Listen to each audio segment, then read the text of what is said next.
ভালো থাকার জন্য তিনটি বৈশিষ্ট্য থাকা প্রয়োজন। নাম্বার 1, সালাত। বিকজ ইন্না সালাতা তানহা আনিল ফাহশাই ওয়াল মুনকার। নিশ্চয় নামাজ সকল খারাপ ও অন্যায় কাজ থেকে বিরত রাখে। নাম্বার 2, ধৈর্য, সবর। এই সম্পর্কে আল্লাহ রাব্বুল আলামিন বলেছেন, ইন্নাল্লাহা মাআস সাবিরিন। নিশ্চয় ধৈর্যশীলদের সাথে আমি আল্লাহ তাআলা আছি। আর 3 নাম্বার, সেটা হচ্ছে আমরা যে অবস্থায় থাকি, বিপদ আপদ বালা মুসিবত, আমরা যে সিচুয়েশনে থাকি না কেন, আমাদেরকে সর্ব অবস্থায় আল্লাহ তাআলা শুকরিয়া আদায় করতে হবে। যেমন আল্লাহ রাব্বুল আলামিন বলেছেন, লা ইন শাকারতুম লা আযীদান্নাকুম ওয়া লা ইন কাফারতুম ইন্না আযাবি লাশাদীদ।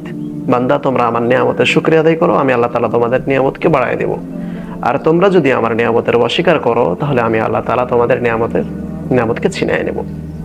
সো ভালো থাকতে চাইলে আমাদেরকে এই 3টা বৈশিষ্ট্য অর্জন করতে হবে। কোনো ব্যক্তি যদি নিজের মধ্যে এই 3টা বৈশিষ্ট্য আনতে পারে, তাহলে আমি চ্যালেঞ্জ করতে পারি, ওই ব্যক্তি কখনো খারাপ থাকতে পারে না।